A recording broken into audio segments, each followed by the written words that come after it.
آخری عمر میں کیا رونق دنیا دیکھوں، اب تو بس ایک ہی دھن ہے کہ مدینہ دیکھوں، اب تو بس ایک ہی دھن ہے کہ مدینہ دیکھو،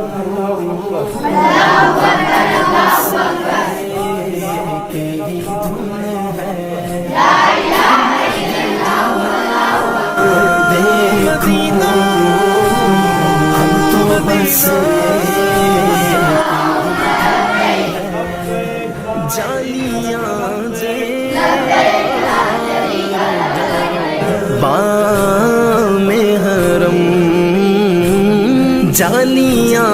دیکھوں کہ دیوار درو بام حرم، اپنی معذور نگاہوں سے میں کیا کیا دیکھوں، اپنی معذور نگاہوں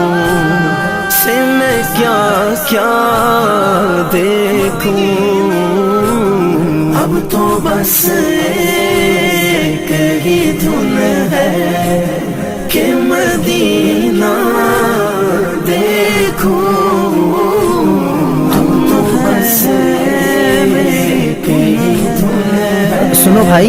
کہ مدینہ میری دیکھوں۔ دیکھیے آج جو ہم نے ایکٹیویٹی کی اس میں ہم نے کیا سیکھا کہ یہ جو عید قرباں ہے جس کو عید الاضحیٰ بھی کہا جاتا ہے، اس میں سنت ابراہیمی کو زندہ کیا جاتا ہے اور جانور اللہ کی راہ میں قربان کیے جاتے ہیں۔ تو اس کے حوالے سے آج آپ نے دیکھا، پھر اس کے بعد آپ نے وضو کا صحیح طریقہ، پھر نماز اور فرض اس کا، پھر یہ جو ذی الحج جب چاند نظر آ جاتا ہے تو جس کے اوپر عید میں اس نے قربانی کرنی ہے، پھر اس نے بال اور ناخن قربانی تک نہیں کاٹنے، یہ بڑے لوگوں کے لیے، یعنی بڑی عمر کے جو قربانی کرے گا۔ تو یہ ساری باتیں آپ کو بتائی گئی۔ حضرت ابراہیم علیہ السلام نے اللہ کے حکم پر اپنے بیٹے کو قربانی کے لیے پیش کر دیا، اور اللہ کو ان کی یہ ادا اتنی پسند آئی کہ اب قیامت تک کے لیے مسلمانوں کو حکم ہے کہ آپ اس دن کیا کریں گے؟ جانور قربان کریں گے۔ اللہ تعالیٰ نے کیا دیکھنا ہے؟ ہماری نیت، ہمارا خلوص، یہی دیکھنا ہے نا۔ آج کے بعد امید ہے کہ انشاءاللہ آپ اللہ اور اس کے رسول صلی اللہ علیہ وآلہ وسلم کے احکامات کو دل سے تسلیم کریں گے اور اس کے مطابق اپنی زندگی گزاریں گے جس طرح اللہ اور اس کے رسول کا حکم ہے۔